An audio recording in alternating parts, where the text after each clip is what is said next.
Hola, hola, bienvenidos a un nuevo video para el canal. En esta ocasión otra vez voy a hablar sobre dermatología y el tema es esporotricosis.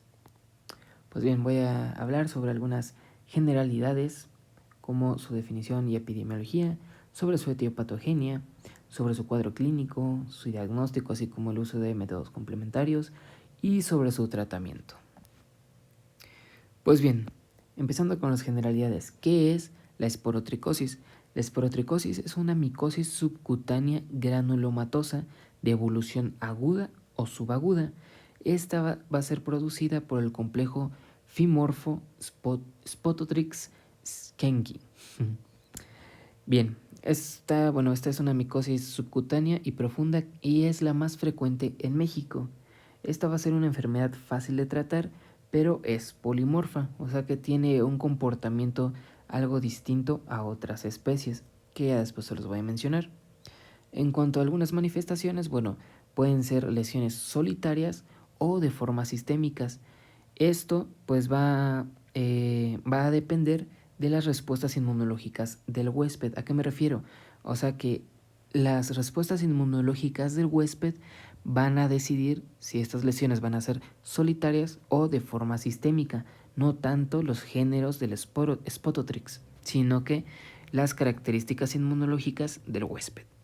Ahora, este complejo, bueno, las principales especies de este complejo incluyen el albicans, el brasiliensis, la globosa, la mexicana y la schenki. La que más se menciona es la schenki.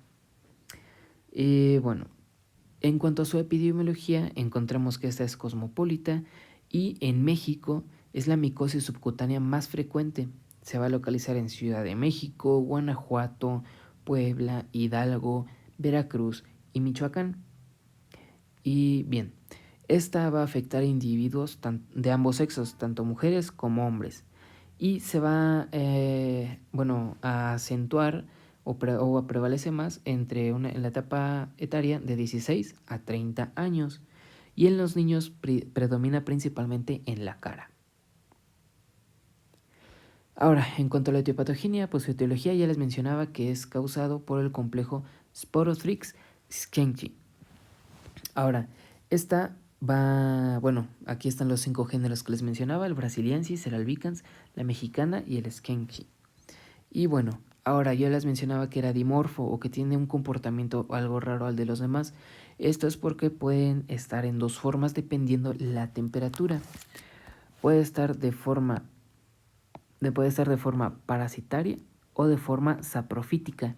De forma parasitaria a unos 37 grados centígrados y funciona como una levadura difícil de observar en los tejidos, mientras que a unos 30 grados funciona como un moho en ambiente o en medios de cultivo. Y bien, ahora para hablar un poco de su fisiopatología es importante conocer algunas de las características. Voy a hablar como una tipo historia. Pues bien, ¿qué es lo que sucede? ¿Cómo es de que esta patología ocurre en el organismo? Pues bueno, ocurre que esta infección primaria, puede darse ya sea de tipo ocupacional o por infección por animales, como aquí está. Puede ser ocupacional en personas que laboran con ciertos materiales contaminados, como lo son las flores, la paja, el zacate, madera o la tierra, entre otros. O también puede darse la infección primaria en animales infectados y convivir con ellos, como lo son los roedores, algunos insectos, que estos vienen siendo unos vectores pasivos, o a veces en algunos gatos. Y bien, ahora se tiene que convivir con estos agentes, tanto ocupacionales como animales, y que también llegue a existir una lesión de la piel, o básicamente una solución de la piel, para que este agente, este hongo, pueda inocular o atravesar la piel a través de esta solución. Y pues bien, ahora hay algo importante, y es que existe una resistencia alta. ¿A qué se refiere con esto? Que básicamente para que se dé una infección primaria se necesita de una exposición repetida a estos agentes infectados, ya sea los agentes ocupacionales o los animales, y que además el paciente también tenga una inmunosupresión. Ahora, este hongo, para llegar a realizar todos todas las manifestaciones clínicas que pues, puede dar tiene factores de patogenia o bueno, características, las cuales son tres principales: el dimorfismo fúngico, la fracción polisacárida y producción de melanina en su pared. En cuanto a la capacidad de cambio o el dimorfismo fúngico, es lo que ya les venía mencionando, que puede funcionar tanto como un hongo o como, bueno, como una forma parasitaria o como una forma saprofítica, que es lo que les mencionaba en la anterior diapositiva. Y bueno, ahora también puede tener la característica de la fracción polisacárida. ¿A qué se refiere esto? O fracción péptica.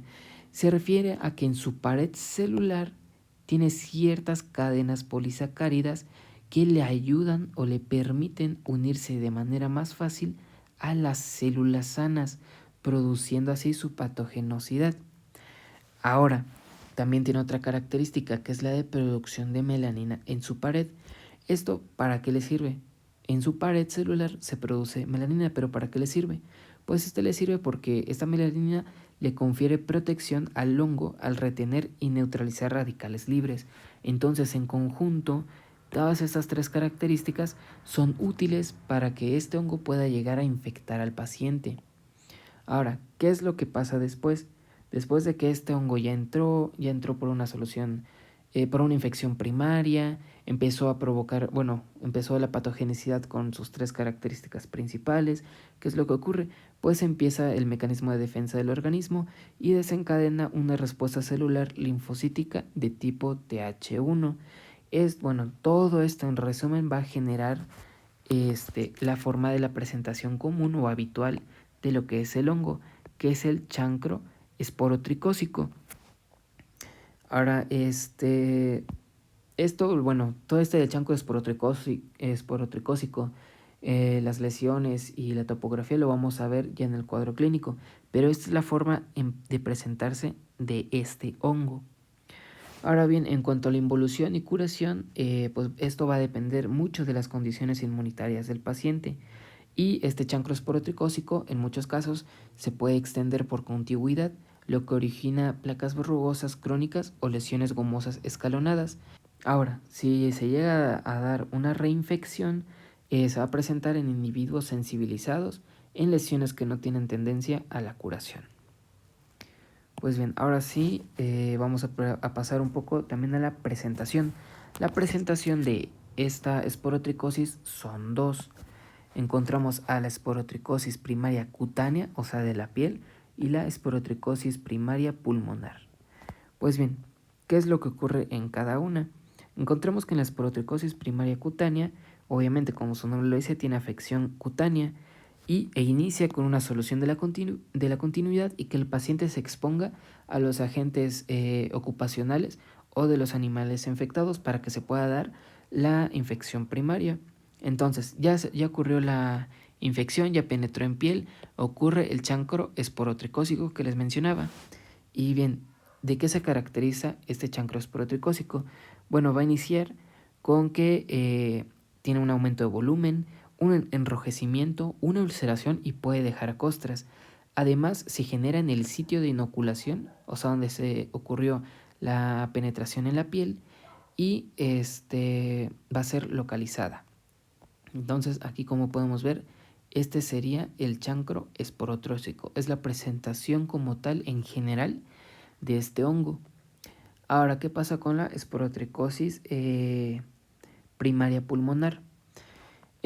Vamos a encontrar que va a introducirse en el cuerpo por la vía aérea, o sea, va a ocurrir la infección por vía aérea. Esto obviamente aunado con que el paciente esté inmunosuprimido, y esto va a provocar una neumopatía primaria que va a ser autolimitada y asintomática y que va a generar una hipersensibilidad específica. Algo que también se me pasaba a mencionar en la esporotricosis primaria cutánea es de que aproximadamente a las 2 semanas van a aparecer más lesiones similares, así básicamente más lesiones similares, pero que van a seguir el trayecto de los vasos linfáticos. Esto es algo muy importante y muy característico de esta patología. Ahora, Pasando a lo que es el cuadro clínico, hay que tener algo muy importante en cuenta, y es que esta patología se divide o no se clasifica en dos grandes grupos: en la hiperérgicas o normoérgicos, que abarca el 95%, y en hipoérgicos o anérgicos, que abarca el 5%. Aquí en esta tablita también lo podemos ver, el grupo 1 y el grupo 2.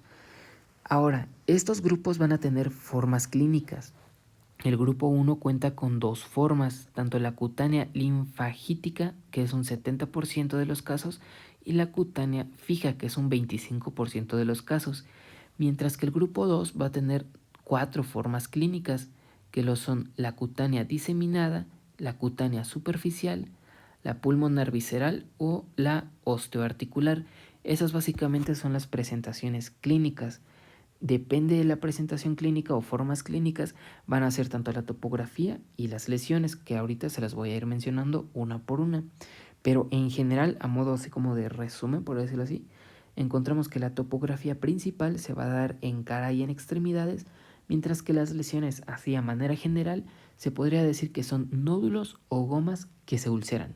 Esa es básicamente la lesión general en cada uno.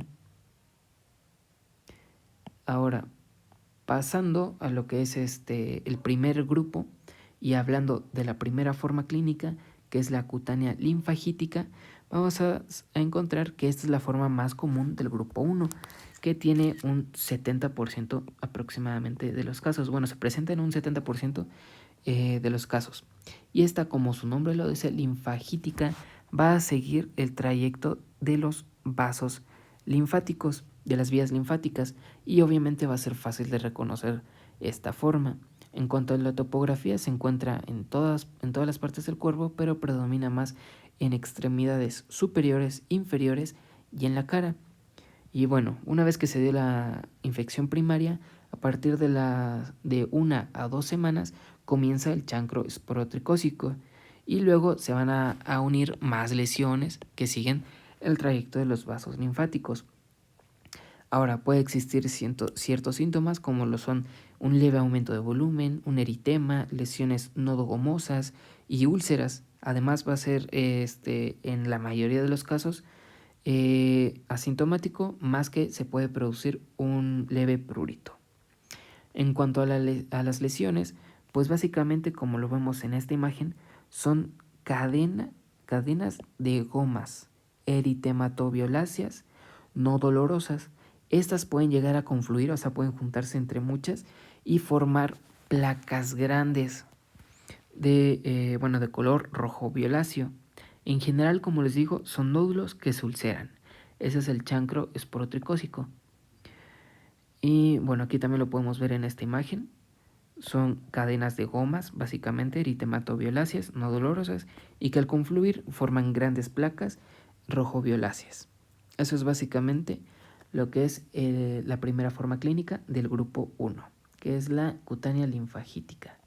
Ahora, pasando a la otra forma, que es la cutánea fija, encontramos que esto es aproximadamente del 20 al 30% de los casos, y se caracteriza porque es crónica y localizada y no tiene diseminación. En general no tiene diseminación, surge del chancro esporotricósico. Y las lesiones van a ser, bueno, voy a acercar aquí tantito. Las lesiones, como se puede ver aquí, van a ser una placa única de forma verrugosa o vegetante, de bordes bien delimitados y con un aro eritematoviolacio, y puede tener escamas o costras. Esa es básicamente la lesión de la cutánea fija, como lo podemos ver también en esta imagen. Una placa única de forma verrugosa o vegetante, de bordes bien delimitados y con un aro eritematoviolacio. Aquí también se puede llegar a apreciar. Estas básicamente son las dos formas del grupo 1, hiperérgico o normoérgico, tanto la cutánea linfagítica como la cutánea fija. Ahora vamos con los del grupo 2, empezando con la de cutánea diseminada. Esta forma, bueno, en general este grupo no es tan frecuente, es como lo vimos en las tablas, del 1 al 3% de los casos. y está vinculado con importantes estados de inmunosupresión. Ahora bien, la forma cutánea diseminada, básicamente existen afección en más tegumentos. Puede llegar a tener respuesta adecuada al tratamiento y se debe a inoculaciones múltiples o una autoinoculación. Esa es básicamente la infección primaria. Ahora, ¿cuáles son algunas causas de inmunosupresión? Pues lo son la diabetes, infección por VIH-Sida, neoplasias hematológicas o inmunosupresión parcial, como en algunos casos de embarazo, corticosteroides, desnutrición o alcoholismo crónico. Ahora, ¿cuáles son estas lesiones? Las lesiones en esta forma básicamente son nódulos, gomas, úlceras y placas verrugosas que se diseminan a la superficie de la piel, como lo podemos ver en esta imagen. Y también pueden llegar a afectar tanto a mucosas de la boca, faringe o glande. Y bien, algo importante que hay que destacar es de que en esta forma sí tiende a la diseminación. ¿Y a la diseminación de qué? Hacia huesos y articulaciones, sobre todo en las regiones del codo, en las regiones de la rodilla y otros órganos, e incluso puede llegar a afectar el sistema nervioso central. Ahora, otra de las formas clínicas de este grupo 2 es la cutánea superficial. Esta es básicamente una variante de la cutánea fija del grupo 1 y también se puede denominar como superficial dermoepidérmica o escrofulosa. Y las lesiones básicamente van a ser placas eritematoescamosas, violáceas y pruriginosas y se localiza principalmente en la cara. Esta es básicamente la forma cutánea superficial del grupo 2. Ahora, otra forma es la forma sistémica o extracutánea. La forma sistémica va a tener el peor pronóstico porque la gente actúa básicamente como un oportunista. En algunos casos puede llegar a acompañarse de pérdida de peso y fiebre. ¿Y cuáles son estas lesiones? Pues las lesiones aquí van a ser gomas, placas verrugosas o escamocostrosas. Estas lesiones pueden afectar a mucosas y puede diseminar también a huesos y articulaciones. Por lo tanto, se dividen en dos. Esta es la presentación o la forma clínica extracutánea, tanto la ósea como la pulmonar. En cuanto a la ósea, es una forma cutánea que se profundiza y da lesiones osteoarticulares que pueden fistulizarse y va a ser común tanto en rodilla como en la tibia. Y en la forma pulmonar, que lo veníamos mencionando anteriormente con la radiografía, básicamente se da por vía aérea y pueden ser de tipo cavitario con afección a ganglios iliares y se diagnostica por radiología, como lo podemos ver en la imagen de atrás. Aquí está, en esta imagen, en donde podemos ver una esporotricosis pulmonar observada en un carpintero. Por lo tanto, como les decía, puede darse por agentes ocupacionales. En la placa simple del tórax se ven dos lesiones cavitadas con pared delgada situadas en los lóbulos superiores. Y si en dado caso se llegaran a presentar síntomas, estos serían tos y disnea. Y bueno, ahora en este cuadro les muestro como un breve resumen de los dos grupos, el grupo 1 y el grupo 2, con sus respectivas formas clínicas o presentaciones clínicas. Ahora lo importante a destacar es esto, que en cuanto en el grupo 1 el pronóstico es muy bueno, mientras que en el grupo 2 es muy malo, y que en la respuesta del tratamiento en el grupo 1 es muy buena, mientras que en el 2 es mala.